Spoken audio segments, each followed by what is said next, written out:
Olá a todos, vamos começar aqui a nossa aula sobre transdutores de força, tensão e deformação mecânica.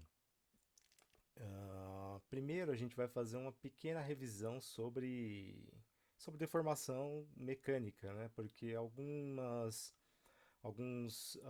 termos da função de transferência de sensores vêm justamente da definição de algumas grandezas que a gente tem nessa área, ok? Bom, para a gente medir força, tensão ou deformação mecânica, nós vamos utilizar sensores transdutores mecânicos. Bom, primeiro, nós podemos dividir as deformações mecânicas em algumas categorias. Compressão, que é uma deformação negativa de um material. Distensão ou alongamento, tração, dilatação, né, que é uma deformação positiva do material. Cisalhamento, né, que são essas deformações transversais aqui ao movimento, ao esforço que está sendo feito no material, e a flexão, né, que seria esse movimento que a gente tem nas laterais de um material que deforma o centro do material. Ok. Uh, quem primeiro estabeleceu relação entre tensão e deformação de um material foi o Robert Hooke, né, onde vem lá a lei das molas, a lei de Hooke, que é a famosa equação, né, que descreve essa deformação. Mas essa lei do Hooke, que todos nós conhecemos, ela também pode ser definida em termos de tensão mecânica, que é a força por unidade de área, ok? Essa, por sua vez, pode ser definida em termos de material pelo módulo de Young, que estabelece o que a gente chama de elasticidade no material, cuja unidade no sistema internacional é o Pascal, e a deformação relativa do material, ou seja, o quanto ele varia em uma dada direção em relação às suas dimensões originais, ok? Por que que é... opa, vamos falar ainda um pouco de deformação relativa. Nessa área de deformação mecânica, em geral, a gente vai trabalhar com deformações relativas muito pequenas, ok? Então, esse dl que nós temos aqui é tratado como uma microdeformação, que equivale a aproximadamente 1 micrômetro de deformação em um comprimento de 1 metro. E é lógico, nós estamos trabalhando com a mesma unidade, então seria algo adimensional, mas em geral esse termo é descrito como microstrain, ou seja, é uma deformação de 1 micrômetro em 1 metro, ok? Tudo bem. Bom, por que que é importante nós estudarmos deformação, forças, tensões em um material?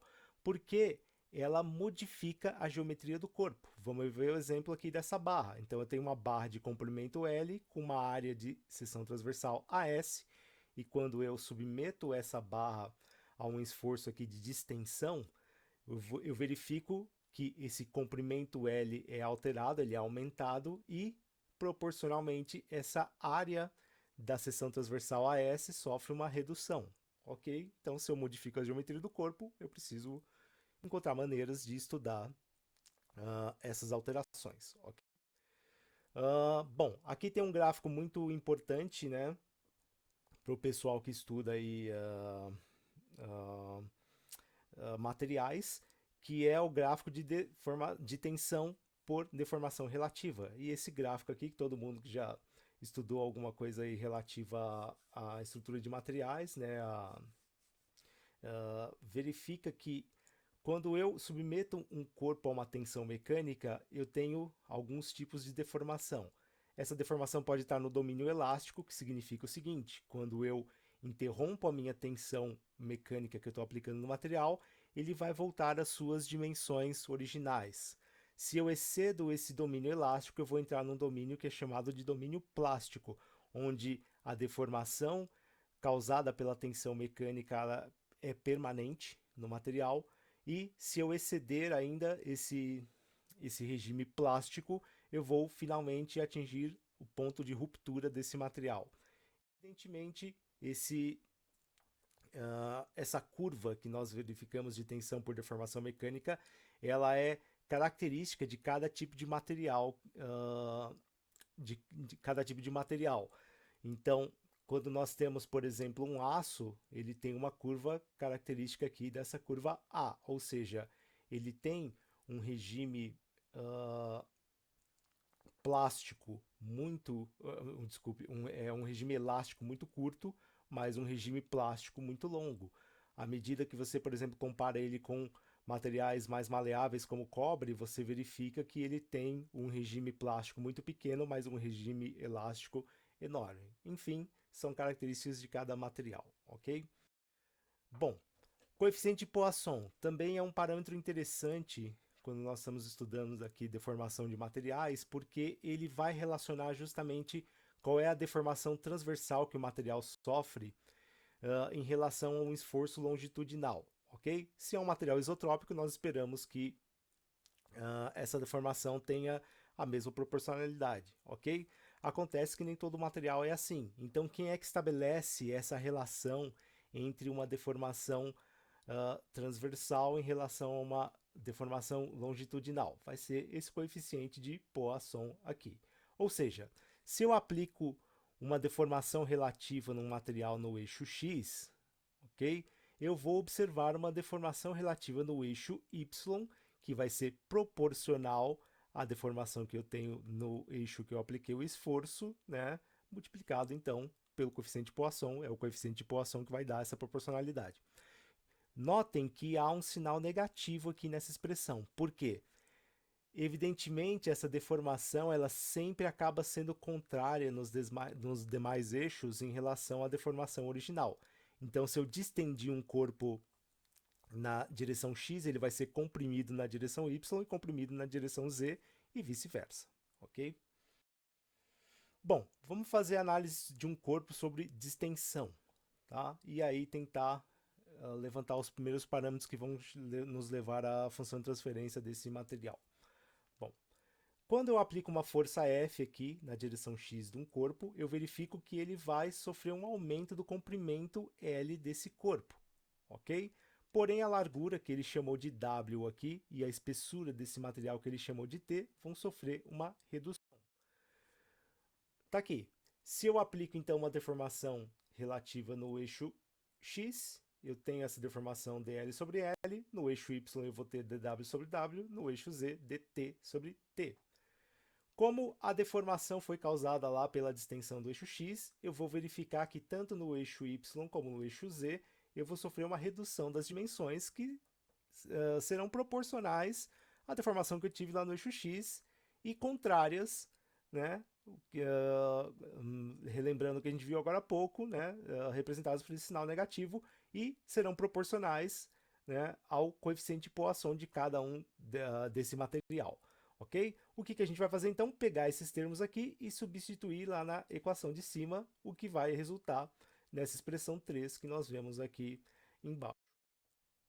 Bom, a área da seção transversal desse paralelepípedo que a gente acabou de ver ali na imagem dos slides anteriores, ela vai ser dada aqui pela largura vezes a espessura. Então, se eu quero levantar a variação relativa dessa área, eu preciso fazer então a variação relativa da largura e somar com a variação relativa da espessura.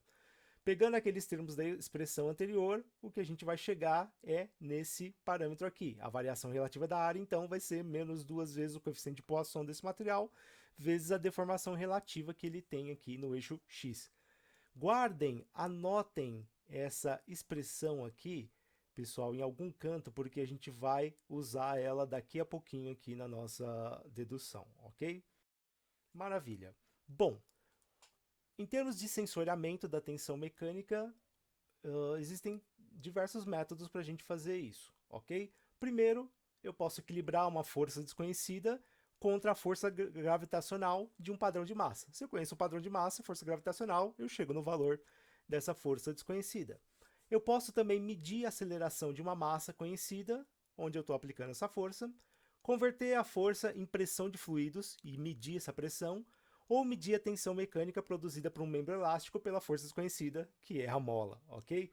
Bom, todos esses métodos são eficazes, mas eles não permitem você ter uma saída elétrica, que é o que nos interessa aqui na disciplina, ok? Então, como é que eu vou fazer todas essas conversões aí em uma conversão elétrica? Outro problema, às vezes, desses métodos é que eu não consigo medir o tal do microstrain, a microdeformação, né?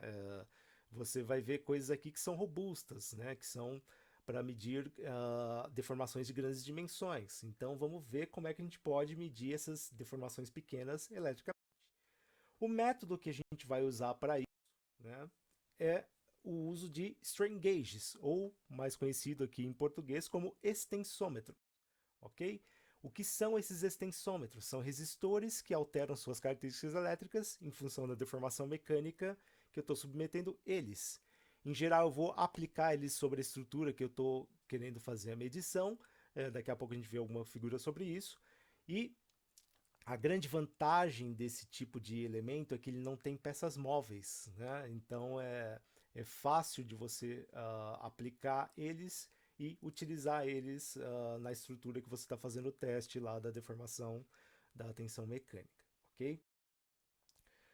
Existem diversos tipos de strain gauge, em geral eles são feitos de filme fino e tem esse aspecto que nós estamos vendo aqui na figura.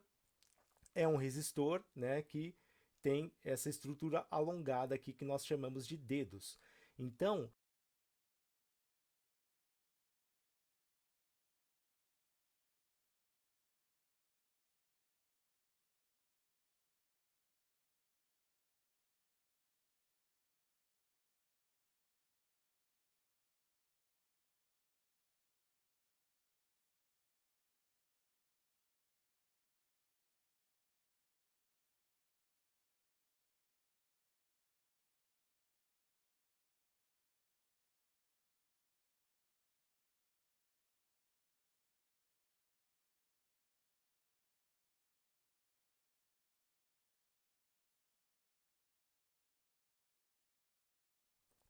então tá aqui, é isso que eu estava falando agora há pouco, né?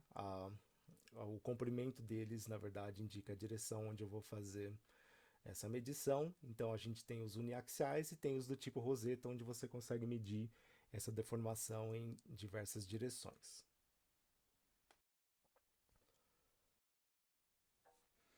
Bom, como é que ele mede como é que a gente vai relacionar essa variação, a tensão mecânica, a deformação mecânica, com a variação de resistência?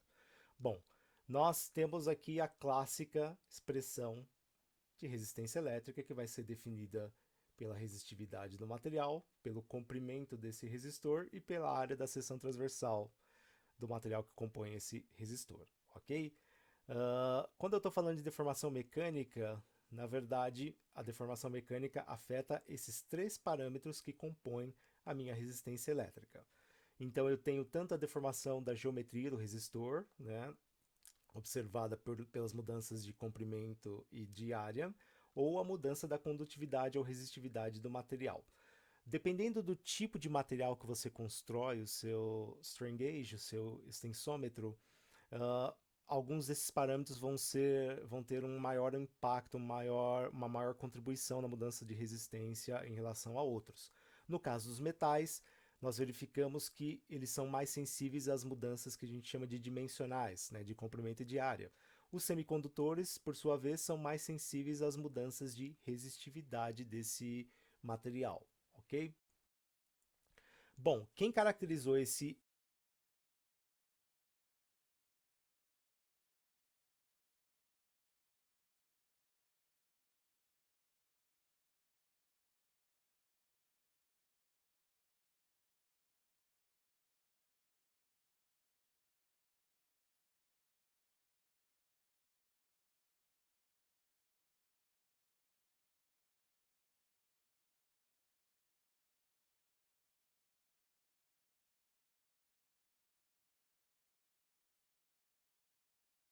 isso, o semicondutor tem uma característica interessante, que é a dependência do tipo de tensão com a variação da resistência.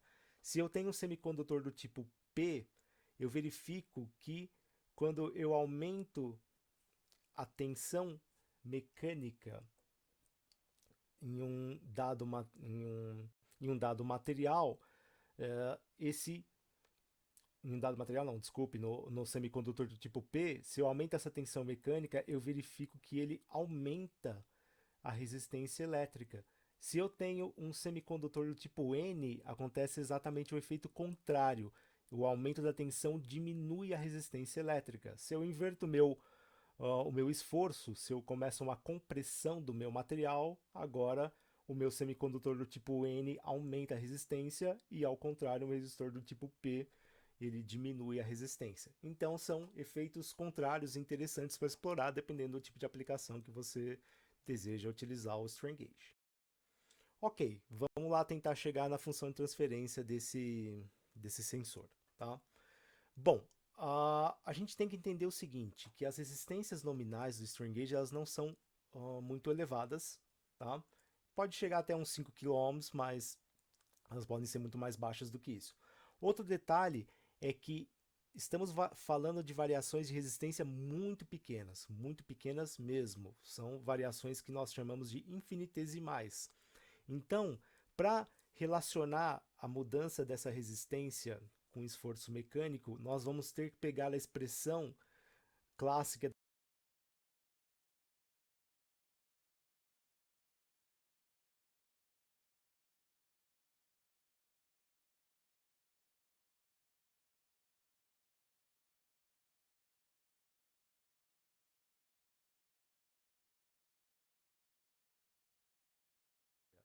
Nós vamos chegar nesta expressão aqui, ok? Então, o meu dr, a minha variação de R, L sobre A de ρ, ρ sobre A dl, ρl sobre A ao quadrado de A, ok?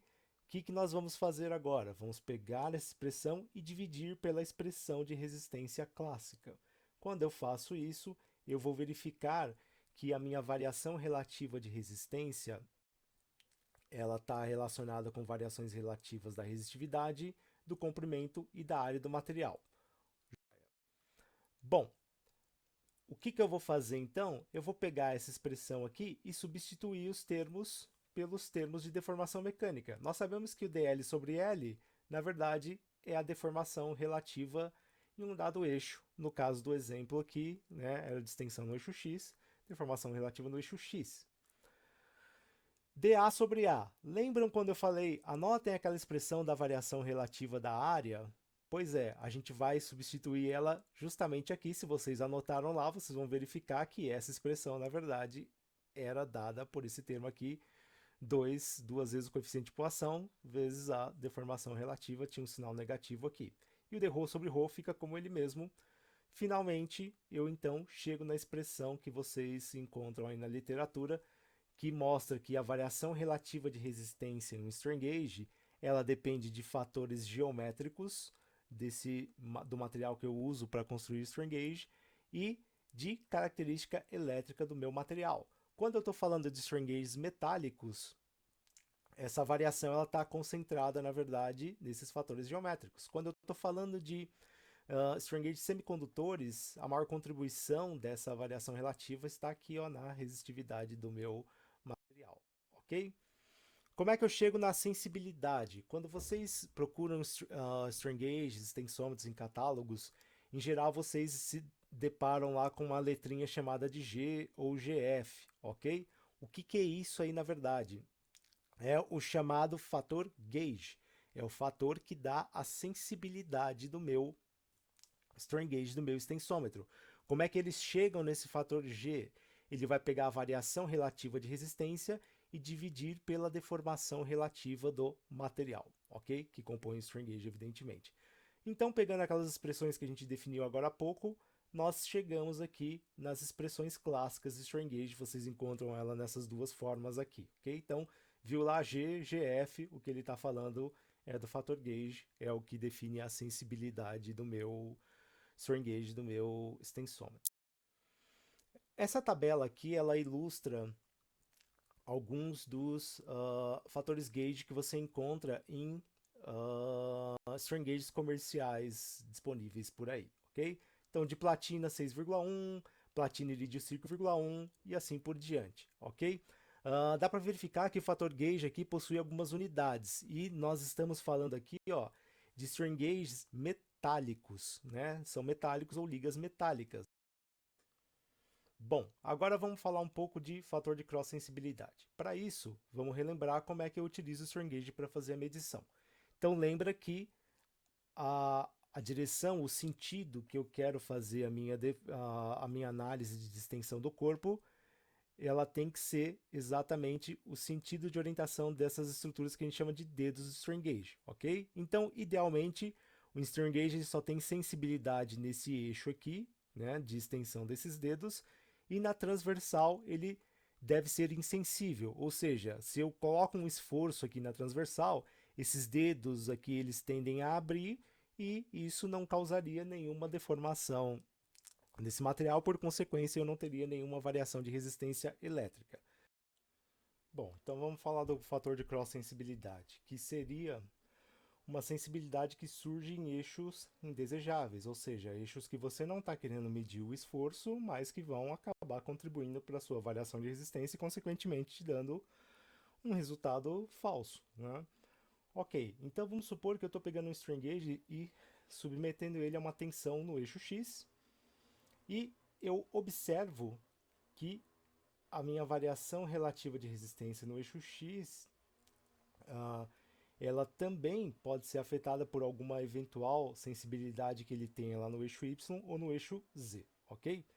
No caso do eixo Z, nós estamos falando de elementos, os strain gauges são feitos em filme fino, então a espessura Z é muito pequena e ela pode ser desprezável mesmo que ele tenha alguma sensibilidade, ela vai ser insignificante perto das demais.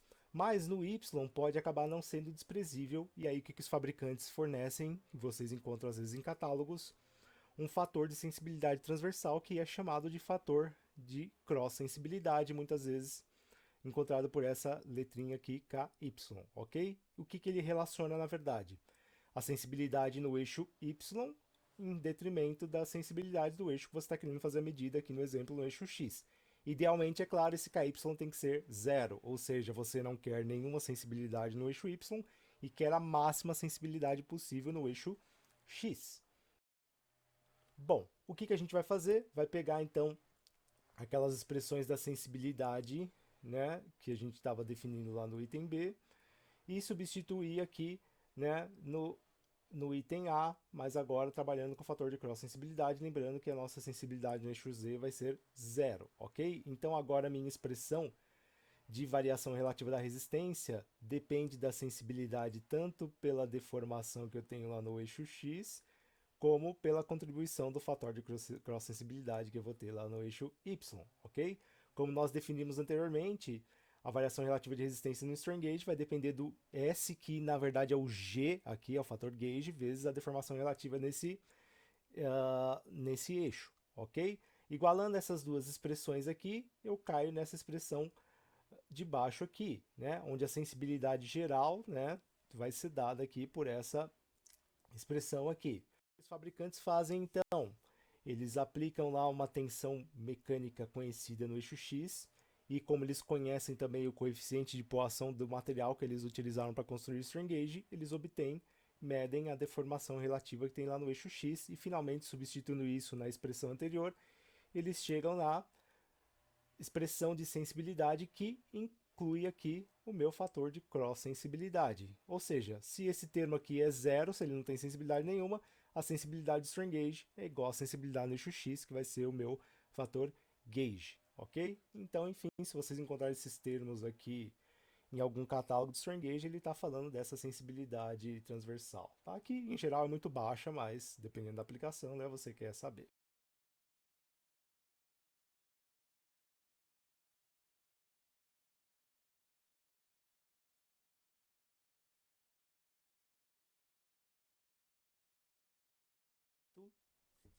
O que nós observamos. Ah, não, antes de chegar lá, vamos aqui mostrar algumas características, né, que comparam a strain gauges metálicos com semicondutores. As faixas de medição aqui de deformação, né, de microdeformação, o fator gauge, onde dá para perceber que os semicondutores são muito superiores em relação aos metais. Lembra que aqui essa variação de resistência ela está mais relacionada com a mudança da resistividade do material, e aqui com fatores geométricos, então esse termo aqui acaba sendo muito mais sensível, ok? Em termos de resistência nominal, né, você tem aí diversos valores, mas não tende a ser resistências extremamente elevadas, né? No máximo aí 5 kΩ, né? Alguma coisa nesse sentido, ok? Bom, aqui algumas características de strain gauges, vocês têm isso na apostila, a gente não precisa perder muito tempo aqui, tá? O que a gente tem que tomar atenção aqui é com algumas precauções do uso, né?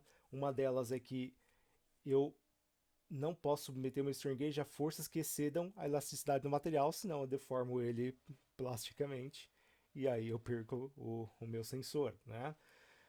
Por ele ser um resistor, nós também precisamos polarizar ele para fazer a medida, então eu tenho que utilizar lá aqueles métodos de conversão de resistência em tensão que a gente já conhece, né, as montagens lá potenciométricas, mas dentro dessas montagens eu não posso aplicar tensões elétricas de modo a exceder a corrente máxima desse material ou causar autoaquecimento desse material, porque a gente está falando de um resistor e ele, é lógico, é suscetível ao efeito Joule. Se ele autoaquecer, ele muda a sua resistência sem a deformação mecânica e você vai ter leitura errada, ok? Bom, e respeitar a temperatura de operação. Por que a gente está falando de temperatura? Porque o fator gauge desses sensores ele é sensível à temperatura. Nós estamos falando de um resistor de filme fino. Então, qualquer variação de temperatura, evidentemente, afeta essa resistência. Isso vai levar a gente à segunda parte dessa aula aqui, né? Que é como eliminar o efeito de temperatura. No strain gauge, a temperatura pode ser considerada como nosso sinal parasitário, o sinal que está atrapalhando a medição da deformação mecânica, ok? Então, quando você usa strain gauge também, ou procura em catálogos, vocês vão sempre verificar que lá é dada o coeficiente de temperatura, né, do material, né, do sensor e a máxima temperatura de operação também, ok? Vamos lá para a segunda parte da nossa aula aqui sobre strain gauge, que é o projeto de uma célula de carga e como eu polarizo o strain gauge, ok? Bom, esses strain gauges em geral, vocês vão encontrar eles embutidos, né, vamos falar dessa forma, no que eu chamo de célula de carga, que é um elemento mecânico elástico utilizado para medir tensões, forças, deformações mecânicas, ok? Para eu obter essa célula de carga, eu preciso de um sistema massa-mola, ou seja, a força vai ser aplicada num corpo elástico, né, que sofre uma deformação relativa a esse esforço, ok? Então, estou convertendo essa força em uma deformação mecânica. No caso de transformar isso no sinal elétrico, a minha célula de carga, ela além do elemento elástico, ela precisa de elementos para converter essa deformação elástica em um sinal elétrico e para isso ele vai utilizar o extensômetro ou o strain gauge, ok? Outro detalhe é que eu estou convertendo em resistência. Resistência é um sinal que precisa ser ainda convertido em um sinal que é mensurável, ou seja, converter isso em tensão ou em corrente elétrica, e a forma que isso é feito na célula de carga é utilizar, acondicionar esses strain gauges, esses extensômetros, em circuitos do tipo ponte de Wheatstone, ok?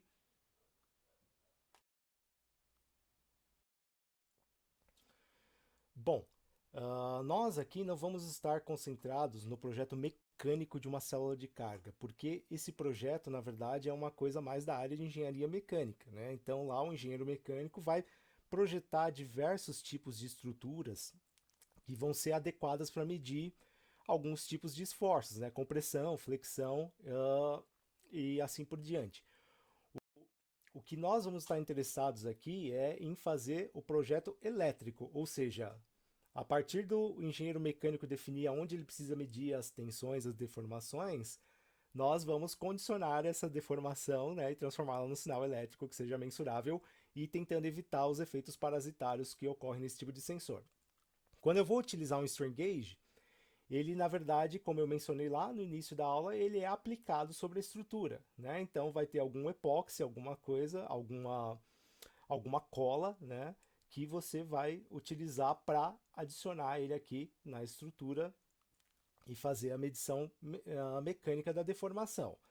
Mas evidentemente você precisa de terminais elétricos para fazer essa medição do esforço. Como é que a gente vai conectar esses terminais elétricos? Ok? Vamos lá. Essa aula eu acho que vai clarificar muito bem como é que a ponte de Wheatstone pode ser utilizada para eliminar um sinal parasitário. Aqui a gente está ilustrando com temperatura, né, que afeta bastante o strain gauge, mas esse mesmo conceito pode ser aplicado para outros tipos de sensores que vão ser acondicionados em tipo de ponte de Wheatstone, ok? Vamos ver se a gente consegue clarificar isso daqui. Então temos aqui o nosso circuitinho clássico de ponte de Wheatstone, né? Resistor 1, resistor 2, resistor 3, resistor 4. Se a minha tensão VAB aqui, Vout, é igual a 0 volts, significa que a multiplicação desse R1 por esse R4 tem que ser exatamente igual à multiplicação desse R2 por esse R3, ok? Agora, se eu começar a medir alguma tensão elétrica aqui na saída da ponte, então significa que esta igualdade aqui não é verdadeira, né? Então, a minha tensão de saída vai ser proporcional ao valor dessas resistências que eu tenho aqui multiplicadas pelo sinal de entrada. Joia, todo mundo já lembra disso daí. Se não lembrou, deveria lembrar, né, desse funcionamento. Vamos supor que os resistores dessa ponte são strain gauges idênticos. Porém, eu estou submetendo eles a diferentes deformações mecânicas, o que vai resultar numa variação infinitesimal de resistência. Se essa variação de resistência é pequena, evidentemente a nossa variação da tensão de saída também vai ser pequena, também vai ser infinitesimal.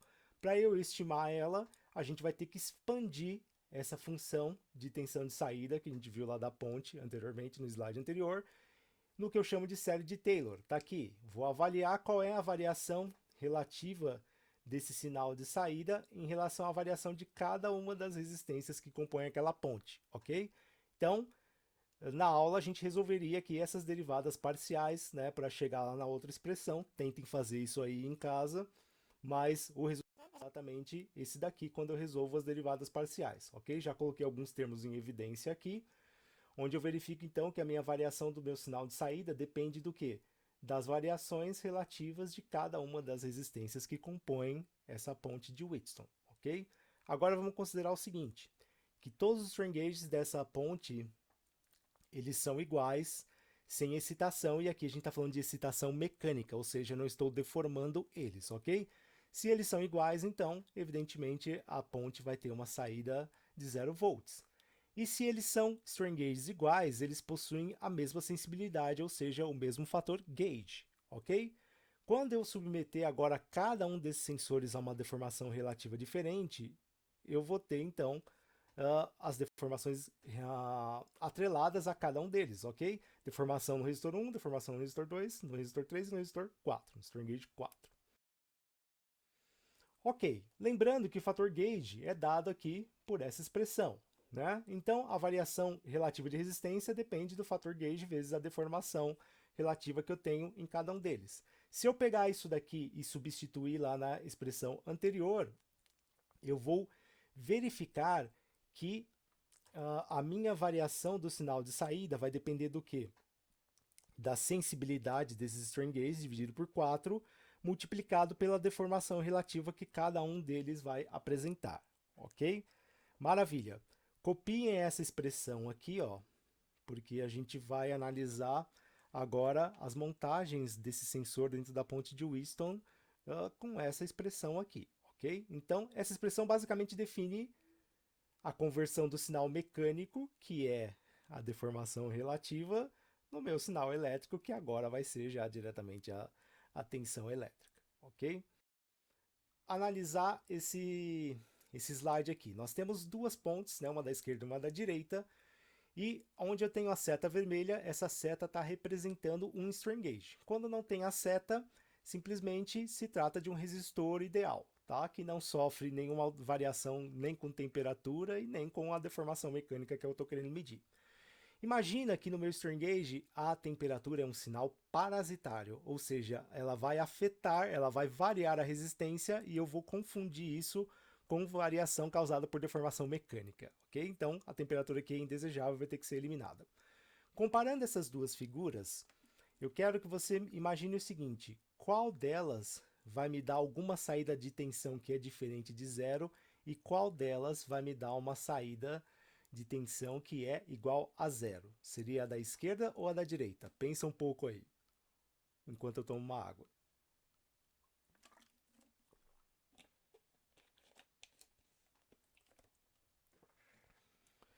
Pensou? Na aula daria mais tempo, mas aqui no vídeo tem que ser mais curto, até para não ficar chato, ok? A resposta aqui é a seguinte, pessoal. O da esquerda vai dar 0, a ponte está insensível. Então imagina o seguinte, o R1 e o R2 não eram sensores, então eles não têm deformação, né? Esse sinal deles é 0. Os sensores são o E3 e o E4, porém eu tenho deformações indo exatamente no mesmo sentido, ok? O que me acarreta em deformação relativa de 3 igual a 4. Quando eu jogo isso daqui na expressão, evidentemente eu vou ter 0 aqui, e qualquer variação de qualquer deformação mecânica que eu tenha nesse caso não vai ser medida, né? A ponte está insensível. Ou seja, eu coloquei dois strain gauges idênticos, coloquei os dois para fazer a medição do meu sinal de interesse, que era a deformação mecânica, e isso ainda continua me dando 0 volts na saída, ou seja, eu deixei a ponte insensível. Eu conectei eles eletricamente de maneira errada, ok? Porque eu não posso colocar dois para fazer a medição? Posso, mas desde que eu coloque eles em posições elétricas na ponte de uma maneira correta. Já o caso da direita, o que acontece? Os sensores são idênticos, porém eles estão em variações contrárias, ou seja, um deles tem uma deformação positiva e o outro tem uma deformação negativa, ok? Quando eu faço essa somatória aqui, né, dessas tensões relativas, eu vou verificar que a minha tensão de saída vai depender do que eu coloquei lá na entrada, que é uma constante, do fator gauge desses sensores, que também é uma constante, e da deformação relativa resultante aí. O que acontece é que eu tenho uma sensibilidade dobrada em relação a um único strain gauge, ok? Bom, se isso aqui ficou claro, vamos repetir esse exercício, mas agora mudando a posição dos meus sensores, ok? Seria isso daqui, ó. Então agora quem é o meu sensor vai ser o que está na posição R2 e o que está na posição R3, ok? O R1 e o R4 agora são resistores ideais, não sofrem mudanças nem por deformação, nem por mudança de temperatura. Qual é a diferença desse caso para esse? Aqui, apesar de eles serem iguais, quando submetidos lá ao esforço, eles têm variações contrárias, ok? Estou submetendo eles a esforços contrários de deformação mecânica. E aqui, não, eu estou colocando eles exatamente ao mesmo tipo de deformação mecânica. E agora, qual deles vai dar 0 e qual deles vai dar uma saída aí proporcional a esses resistores? Pensa um pouquinho aí, deixa eu tomar mais um gole de água.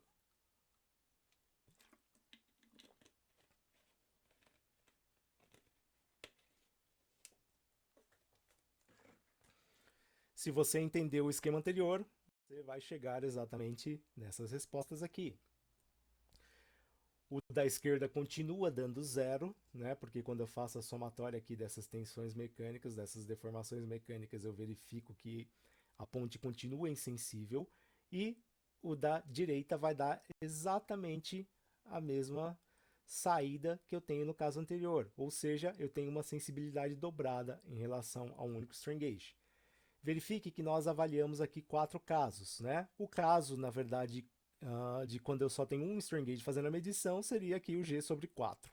Seria isso, tá? Não tem... equivale lá à primeira equação que a gente definiu. Ok. Bom, analisamos então 4 posições desses strain gauges. Existe ainda mais um tipo de montagem, né? Lembra lá da primeira aula lá que a gente estava falando, né, justamente das montagens potenciométricas? Eu posso trabalhar então com um sensor, com 2 sensores, ou colocar os 4 na ponte. Eu posso colocar 4 na ponte e aplicar eles fazendo a medição, desde que eu faça a montagem correta. E a única montagem possível é essa daqui, ok? Esse caso é o que me dá a maior sensibilidade, porque verifiquem que agora o meu sinal de entrada, desculpe, ele não está mais sendo dividido por nenhum termo. Então vai ser a maior saída possível. Mas por que, como é que eu consigo isso daqui? Eu obrigatoriamente tenho que colocar a mesma variação em braços opostos da ponte. Então se esse aqui está indo para baixo, esse aqui tem que ir para baixo. Se esse aqui está indo para cima, o R3, que é o oposto dele, tem que estar indo para cima. E nos braços adjacentes, ou seja, onde um sensor tem contato com o outro, eu tenho que obrigatoriamente ter variações contrárias. Ou seja, se eu estou indo para cima aqui, eu tenho que ir para baixo aqui e tenho que ir para baixo aqui. Se eu estou indo para cima e nesse outro adjacente, eu tenho que ir para baixo aqui também, ok? Ah, se eu inverter isso, você vai cair em alguns casos anteriores. Você lembra lá, ó, tinha um caso que a gente explorou que os dois estavam para cima do mesmo lado, e aí não tinha nenhuma variação de sinal. Eu tinha um caso que os braços opostos, eles também tinham sentidos opostos, e aí eu também não tinha sensibilidade, ok? Então, a única maneira é respeitar essa regra. Guarde essa regra.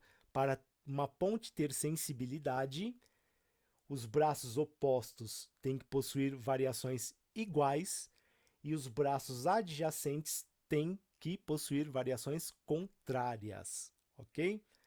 Isso é interessante. Por quê?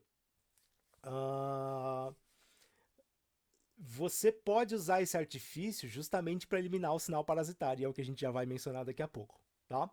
Olha só, no caso do string gauge, muitas vezes eles já vendem o elemento utilizando o que a gente chama de dummy gauge, ou resistor fictício. Ou seja, são dois string gauges idênticos que estão construídos aí na mesma placa, né? Onde um deles é orientado na direção que você vai fazer a medição e o outro está a 90 graus, né? Considerando aqui um fator de cross-sensibilidade nulo. Então, esse cara não faz a medição do sinal de interesse, que é o sinal mecânico. Ele está aqui só para compensar o efeito de temperatura, desde que você faça a montagem elétrica dele corretamente no circuito ponte, ok? Tudo bem, vamos lá. Agora a gente vai entender então como é que eu elimino o sinal parasitário utilizando a ponte de Wheatstone, ok? Para isso, vocês têm que decorar ou copiar essa ponte aqui em algum pedaço de papel aí, porque a gente vai ver a análise desses ensaios de tração, compressão e flexão utilizando justamente essa ponte. Então, ora o R1 vai ser o sensor, ora o R2 vai ser o sensor, ora os 4 vão ser os sensores aqui, ok. Bom, como é que eu utilizo a ponte para eliminar a temperatura? Acho que já ficou claro. A temperatura, se os strain gauges são idênticos, ela afeta eles de forma idêntica, ok? Então imagina o seguinte, se eu coloco um strain gauge aqui para fazer a medição no braço 2 e coloco um strain gauge aqui no braço 3, mas não coloco ele, por exemplo, para fazer a medição do esforço mecânico, isso pelo menos elimina o efeito de temperatura. Por quê? Imagina que se eu estou colocando o strain gauge no braço 2 para fazer a medição, eu tenho uma saída aqui proporcional a um único sensor, ok? O outro não está fazendo a medição, ele está ali junto. Agora, se eu tenho uma variação de temperatura e os dois são iguais, por exemplo, eles estão na mesma placa, um deles é o dummy gauge, no caso o resistor 3, o que vai acontecer com a resistência aqui? Ela vai ficar quieta? Não, ela vai subir com aumento de temperatura. Só que esse aumento é igual nos dois. Eu vou ter um aumento nesse e vou ter um aumento igual nesse daqui. Opa, mas eles estão o quê? Em braços adjacentes. E qual é a regra para um braço adjacente ter sensibilidade? A variação tem que ser oposta. Como ela é igual, imagina que isso aqui sempre vai dar zero na saída. Vai parecer com um dos casos anteriores que a gente viu lá, certo? Então, a temperatura, apesar de estar afetando esses strain gauges, ela é eliminada pela montagem elétrica correta. Entendeu? Isso. Estuda isso com calma e a gente vai deixar isso bem mais claro. Bom, copiaram a ponte aqui, R1, R2 em cima, R3, R4 na parte de baixo.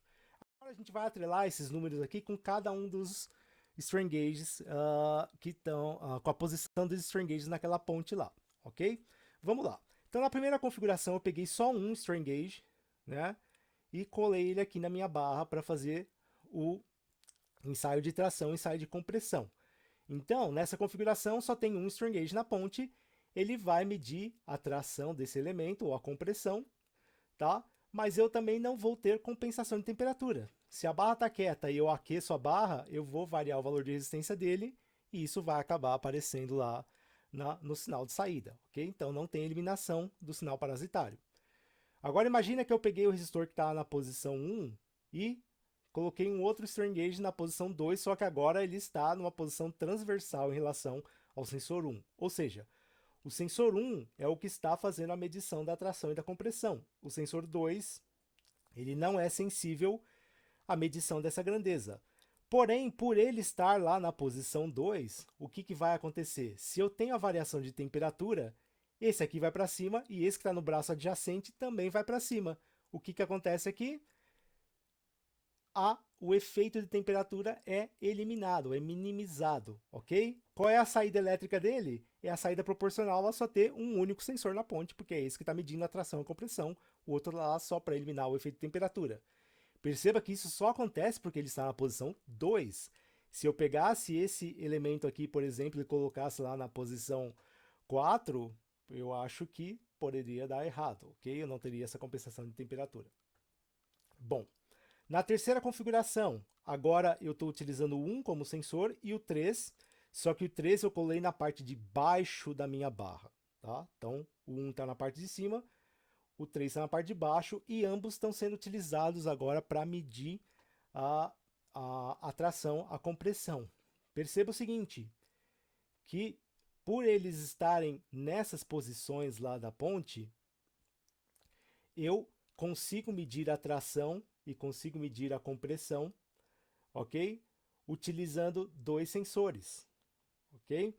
Só que um detalhe interessante é que ele vai eliminar a flexão. Imagina que se eu não distender a barra aqui e eu flexionar ela, o de cima vai esticar e o de baixo vai comprimir. Ou seja, eles vão ter variações contrárias, tá? Mas como eles estão aqui em braços...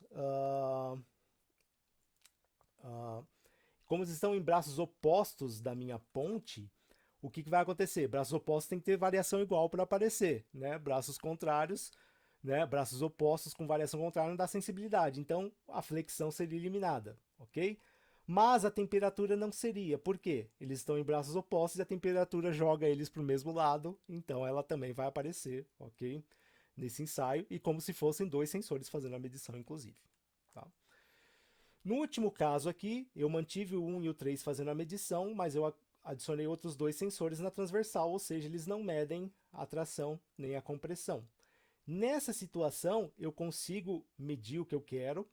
Quem está medindo é o sensor 1 e o sensor 3, ok? Então eu vou ter o sinal proporcional a dois sensores.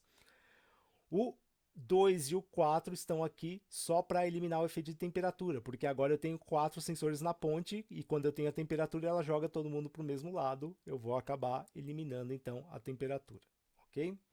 Vamos mudar o tipo de ensaio agora, em vez de fazer um ensaio de tração e compressão, eu vou fazer um ensaio de flexão, ok? Mesma coisa do anterior, então começo colocando um único sensor aqui na minha ponte, tá? E aplico a flexão aqui. O que vai acontecer é que esse sensor vai esticar, então sim, ele mede a flexão, né? Independente do sentido que ela esteja, porém, se eu tracionar esse material, se eu puxar ele aqui para frente, eu também vou ter deformação no resistor 1, então aqui eu posso considerar que a minha tração ou a minha compressão são sinais parasitários e que esse tipo de arranjo não elimina. E também não elimina a temperatura, só tem um sensor na ponte. Se eu tiver variação de temperatura, eu tenho sim variação de resistência. Agora o que eu fiz no arranjo de baixo? Um continua em cima, colei um 2 aqui na parte de baixo da ponte, ok? Quando eu flexionar, o que acontece é que o de cima vai ser distendido e o de baixo vai ser comprimido, ou seja, eles vão ter variações contrárias, ok? Você tem que lembrar que o 1 e o 2, na verdade, eles são braços adjacentes da ponte. Então, sim, variações contrárias, eu tenho medição, eu vou utilizar os dois para medir essa flexão. Se eu distender eles, ok? Ou seja, se eu tracionar eles, ou se eu tiver variação de temperatura, eu vou eliminar esses sinais, porque, como eles estão em braços adjacentes, você vai ter eles indo para o mesmo sentido, e braço adjacente no mesmo sentido não tem sensibilidade, ok? Na configuração de baixo, o 1 e o 3 estão colados na parte superior da barra, o 2 e o 4 estão colados na parte inferior da barra, ok? Quando eu flexionar, então, 1 e o 3 vão ser distendidos, né? E o 2 e o 4 vão ser comprimidos, ou seja, 1 e o 3 mesma variação entre si, 2 e 4 mesma variação entre si, mas é o contrário do 1 e do 3, ok? Se eu tracionar, vai todo mundo para o mesmo lado, então o sinal de tração, que é parasitário nesse ensaio, vai ser eliminado. Temperatura afeta os quatro do mesmo jeito, também é eliminado. Agora aqui eu tenho a sensibilidade máxima, por quê? O 1 e o 3 são braços o quê? São braços opostos, eles têm a mesma variação. O 2 e o 4 também são braços opostos entre si, também tem que ter a mesma variação. Então, eu tenho os 4 sensores aqui fazendo a medição da maneira correta. Seria o último arranjo que a gente estudou da ponte ali, com os 4 sensores fazendo a medição. Então, em teoria, esse aqui é lógico, é o melhor caso que você pode ter nesse tipo de ensaio, né, para ter a maior sensibilidade e eliminar, consequentemente, os sinais parasitários, né, desse ensaio. A última configuração aqui é utilizando o sensor 1 na parte superior, o sensor 2 também na parte superior, mas na transversal, ou seja, ele não vai medir o esforço mecânico.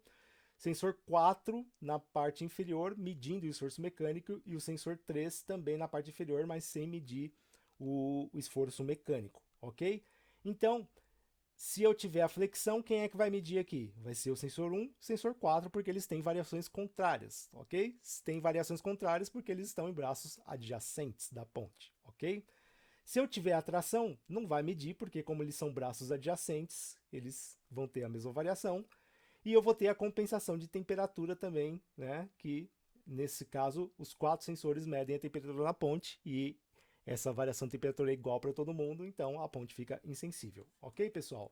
Bom, isso aqui finaliza aí a nossa aula. Vocês têm uma série de exercícios para fazer, né? Para fixar esses conhecimentos, né? Consultando a apostila ou outras fontes de consulta aí, ok? Façam os exercícios e até a próxima aula aí, ok? Dúvidas, por favor, deixe aí nos comentários do vídeo e aí eu vou respondendo na medida do possível, ok? Um abraço a todos aí, até a próxima aula.